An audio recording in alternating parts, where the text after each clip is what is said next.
1949 को आरएसएस ने बाबा साहब डॉक्टर अम्बेडकर का पुतला दिल्ली के रामलीला मैदान में फूंका था और उसी आरएसएस को 22 जून 2002 को 10 लाख रुपए का चंदा बसपा ने दिया था।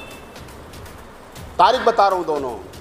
मैं किसी क्या कुछ नहीं करते थे, लेकिन उनके नाम पर राजनीति करने वाले लोग 1000 करोड़ के बंगले में रहते हैं। उनका भतीजा 1500 करोड़ के बंगले में रहता है, जिसने कभी किसी खंबे पर चढ़कर के पार्टी का झंडा नहीं बांधा। तो मुझे दुख होता है।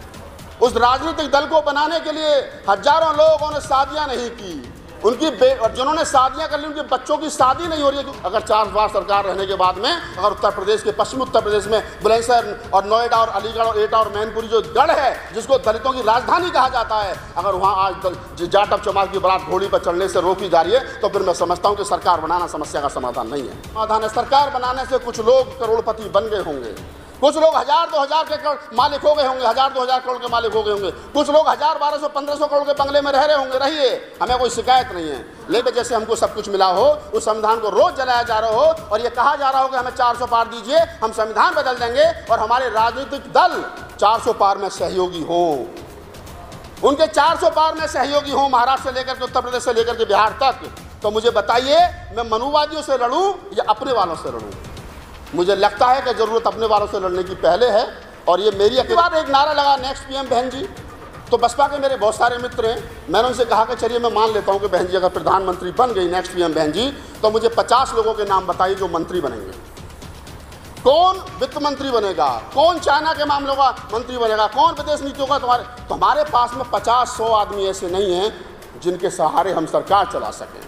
तो फिर ऐसे झूठे नारे क्यों लगा रहे हो भाई? तुमको प्रधानमंत्री बना भी दिया गया खुश करने के लिए समाज को, समाज का वोट लेने के लिए किसी ने तुम्हें बना भी दिया, तो फिर भी सिस्टम उन्हीं के हाथ में रहेगा। हम लोगों ने बाबा साहब को उल्टा खड़ा कर दिया। मैं कांशीराम जी का बेहद सम्मान करता हूँ, मायावती जी का बेहद सम्मान करता हूँ। ये दलित नेता जो हिंदू धर्म की पालकी ढो रहे हैं और जिनके कंधों पर चढ़ करके हिंदू राष्ट्र बन रहा है, मैं इनका बेहद सम्मान करता हूँ। मनुस्मृति को लागू करने का काम आरएसएस और वर्तमान में जो सरकार में लोग बैठे हैं वो लोग कर रहे हों, तो ऐसे दौर में डॉक्टर ओम सुधा और उनकी टीम के द्वारा संविधान का पर्व मनाया जाने का मतलब मैं समझता हूं कि लोगों को संविधान के प्रति जागरूक करना और ख़ास तौर से उस समाज को जागरूक करना जिस समाज को संविधान से ही सब कुछ मिला है। बाबा साहब डॉक्टर अम्बेडकर, मैं समझता हूं कि विश्व के पटल पर अकेले ऐसे व्यक्ति हैं जिन्होंने अपने जीवन में उस सड़ी गली व्यवस्था को अग्नि के हवाले कर दिया, यानी मनुस्मृति को जला दिया। और वो अकेले व्यक्ति हैं कि जिन्होंने पहले कानून को जलाया और दूसरा कानून बना करके देश को समर्पित किया कि अब इस रास्ते पर आपको चलना है। जब भारत का संविधान भारत के लोगों को दिया गया तो बड़ी उम्मीद थी कि देश में सब समता, बंधुता, सबको न्याय, सबको बराबरी मिलेगी। लेकिन बाबा साहब डॉक्टर अम्बेडकर ने संविधान सभा में दिए गए अपने 55 मिनट के भाषण में ये आशंका जताई थी कि संविधान कितना भी अच्छा क्यों ना हो, अगर उसको मानने वाले, उसको चलाने वाले लोग अच्छे हैं तो संविधान अच्छा साबित होगा, और संविधान को चलाने वाले लोग बुरे हैं तो संविधान बुरा साबित होगा। आज जो लोग संविधान में कमियां निकाल रहे हैं, आज जो लोग संविधान को गलत बता रहे हैं, वो अनपढ़ और कुपढ़ लोग ये नहीं बताते हैं कि 78 साल से इसी संविधान के बताए हुए रास्ते पर चल करके हम विश्व गुरु बनने का सपना देख रहे हैं। क्यों इस संविधान को वो लोग गलत बता रहे हैं, बुरा बता रहे हैं? और ये कौन से लोग हैं, इनको चिन्हित करना चाहिए। ये वही लोग हैं जिनको राहुल नागपाल के शरीर पर ये वाइट शर्ट अच्छी नहीं लगती है, जिनको दिल्ली विश्वविद्यालय में बोलता हुआ प्रोफेसर रतनलाल लक्ष्मण यादव अच्छा नहीं लगता है, जिनको मर्सिडीज में जाते हुए दलित, SC, ST, OBC माइनॉरिटी के लोग अच्छे नहीं लगते हैं, ये वही लोग हैं।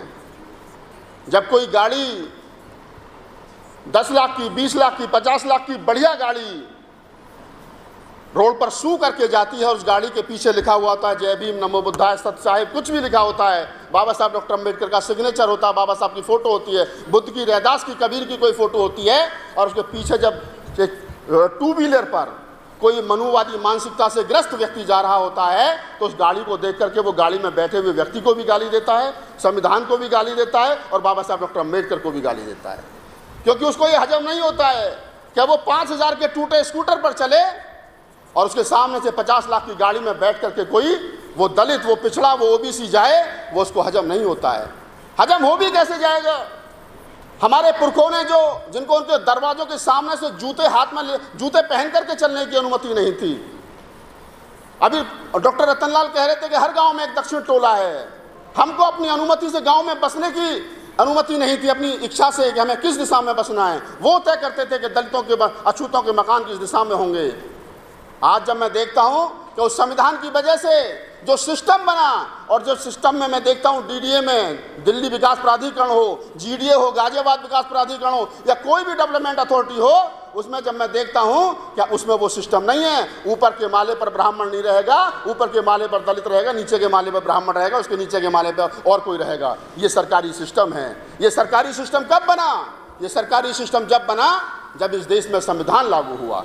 तो इस संविधान को बचाए रखने की जिम्मेदारी उन कंधों पर मैं समझता हूं कि ज्यादा है, जिनको बहुत कुछ सिर्फ और सिर्फ संविधान से मिला है।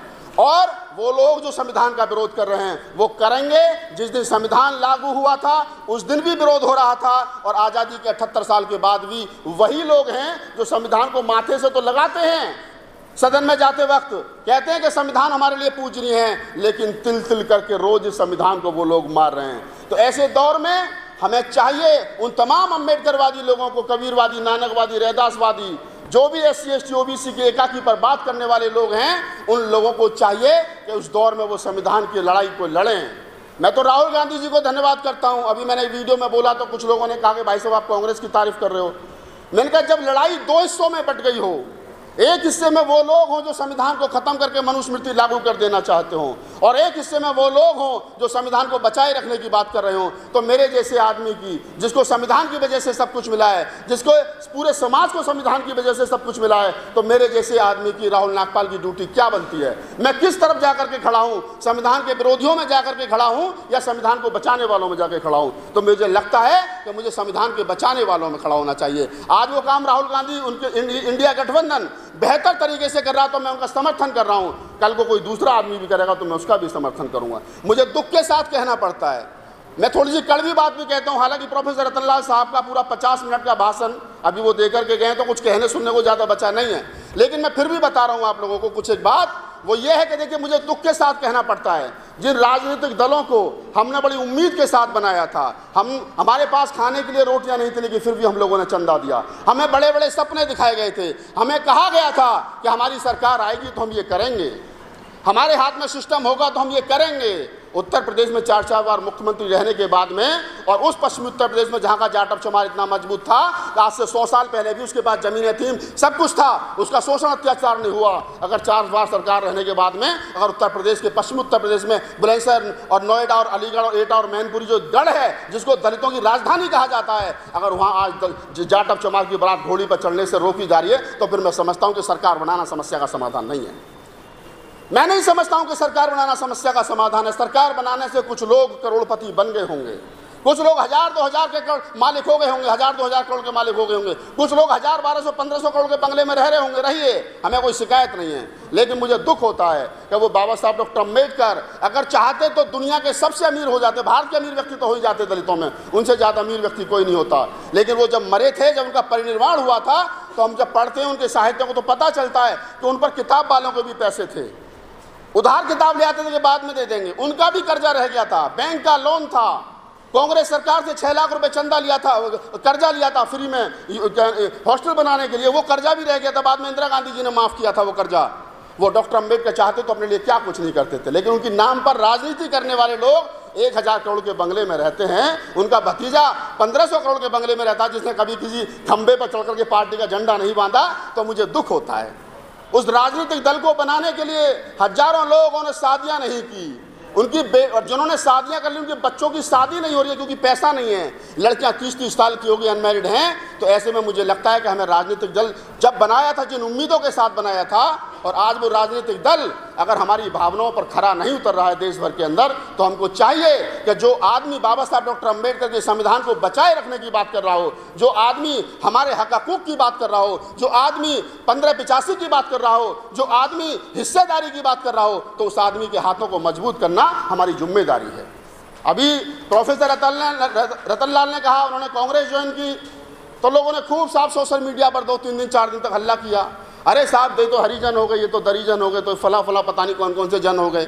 अरे मैंने कहा भाई, किसी ने हरिजन कहा, किसी ने दरिजन कहा, तुमने बहुजन कहा, कुछ मत करो, इनको जन रहने दो। ये जिस दिन जन बन जाएंगे ना, हम तमाम लोग जब जन बन जाएंगे तो तब जनगण मन बन जाएगा, इसमें कोई वाली बहुत बड़ी बात नहीं है। मैं एक बात और आप लोगों के साथ साझा करना चाहता हूँ। मैं पत्रकार आदमी हूँ, मेरा काम लिखने पढ़ने का है।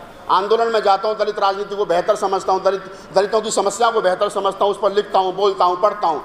मैं एक बात तमाम लोगों से कहता हूँ, अभी प्रोफेसर रतनलाल ने जो बात कही मैं थोड़ी सी उसको और लंबी कर देता हूँ।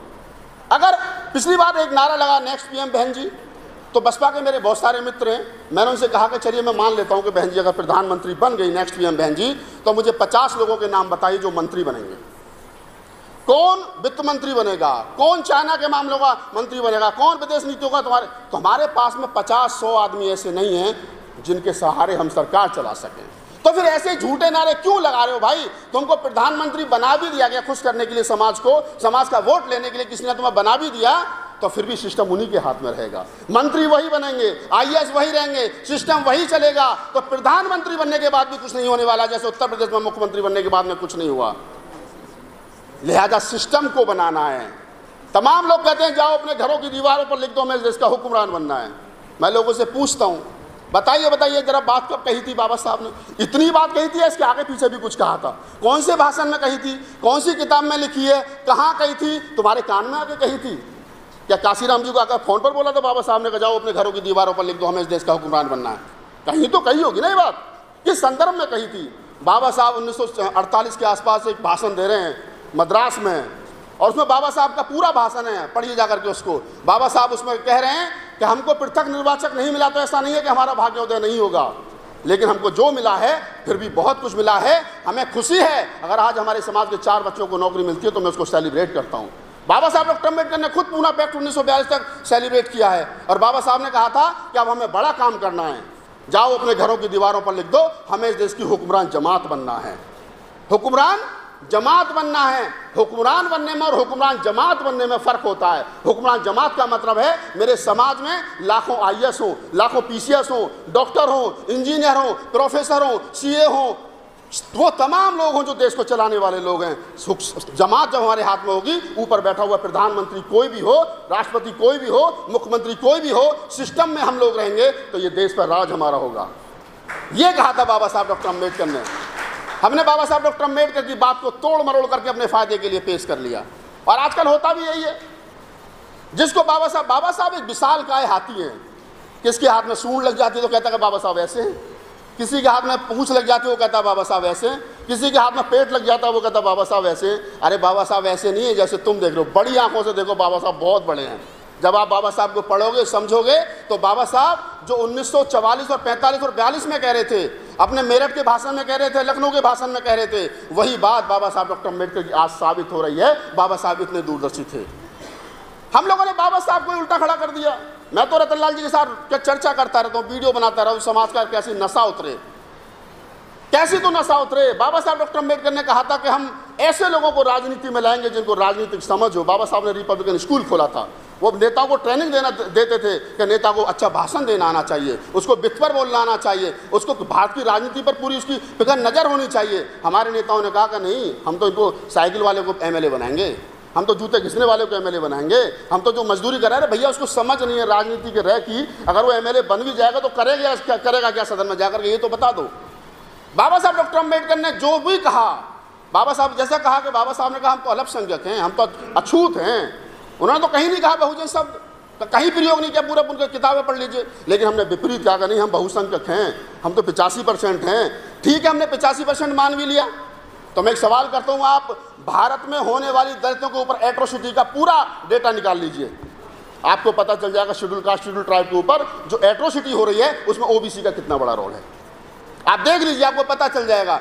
जो जातियां अपने आप को ओबीसी मान ही नहीं रही हैं, पिट रही हैं। अब तो यादव यूपी में पिट रहा है, कथा वाचने के नाम पर सर पर मुंडन कर दिया गया, ऊपर मूत्र छिड़क दिया गया घरवाली का, उसके बावजूद भी यादव अपने आप को शूद्र मानने को तैयार नहीं है।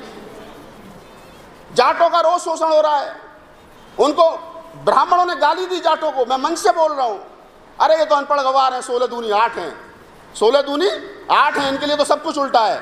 आज उन्हीं जाटों के लड़के गाड़ी के पीछे लिख करके घूमते 16 दूनी 8, मतलब जाटों को गाली दी गई और जाटों ने स्वीकार कर ली, उसका विरोध नहीं किया कि 16 दूनी 8 नहीं होते, 16 दूनी 32 होते हैं। तो क्या वो आपका साथ देंगे? पश्चिम उत्तर प्रदेश का गुर्जर आपका साथ देगा? कितने पटेल हैं जो आपके साथ आंदोलन में? इक्का दुक्का जो लोग इन जातियों से आ गए उनका धन्यवाद है, लेकिन मैं फिर कहता हूं कि ओबीसी समाज को चाहिए वो पहले अपने लोगों को तैयार करें। लक्ष्मण यादव हमारे मंच पर आकर के भाषण दें, अच्छी बात है, लेकिन मैं चाहता हूं कि यादवों का बड़ा मंच लगे और लक्ष्मण यादव वहां जाकर के भाषण दें। मैं चाहता हूं कि नीरज पटेल इस मंच पर आकर के भाषण दें, शंभू सिंह पटेल इस मंच पर आकर भाषण दें, उनका स्वागत है। लेकिन मैं ये भी चाहता हूं कि पटेलों का बड़ा सम्मेलन हो। कल रामस्वरूप वर्मा जी की जयंती थी, 102वीं। हमारे पटेल साथी पत्रकार हैं, मैंने उनसे पूछा, मैं तुमने रामस्वरूप वर्मा तो पटेल थे, उन्होंने 500 रामायण की होली जला दी थी जो जून 1975 में, तो क्या तुमने रामस्वरूप वर्मा की जयंती पर कोई वीडियो चलाया? कि नहीं, हमें पता नहीं। जब तुम अपने महापुरुषों को नहीं पढ़ रहे हो तो पटेलों को चाहिए कि वो पटेलों की बड़ी जनसभा करें और वहां जाकर के फिर बताएं कि रामस्वरूप वर्मा कौन थे। जाटों को चाहिए वो जाटों की बड़ी पंचायत करें, फिर वहां जाकर के बताएं चौधरी महाराज सिंह भारती और क्या नाम है सर छोटू राम और भगत सिंह कौन थे, उनकी विचारधारा क्या थी। पालों को चाहिए कि वो पेरिया रामास्वामी नायकर को पढ़ें और अपने समाज को बढ़ाएं। माली समाज को चाहिए कि वो फूले को पढ़े। जब वो अपने अपने महापुरुषों को पढ़ करके आएंगे तब इस देश के अंदर बहुजन समाज बनने की संभावना है, उससे पहले कोई बहुजन समाज नहीं बनना है। ये मैं आप लिख लीजिए स्पष्ट रूप से। और एक बात और कह देता हूं, इस संविधान को बचाने की जिम्मेदारी हमारे और आपके कंधों पर है। वो गांव में बेचारा जो 2 जून की रोटी के लिए मेरे समाज का व्यक्ति लड़ रहा है, मेरी बहन बेटियां जो दूसरे के खेतों में काम कर रही हैं, उनको कुछ पता नहीं है ABCD का। ये वीडियो अब हमारे जैसे लोगों के गांव देहात में उनके मोबाइल में जाने लगे हैं, तो अब कुछ जागरूकता आई है पिछले 2, 4, 5, 10 साल से।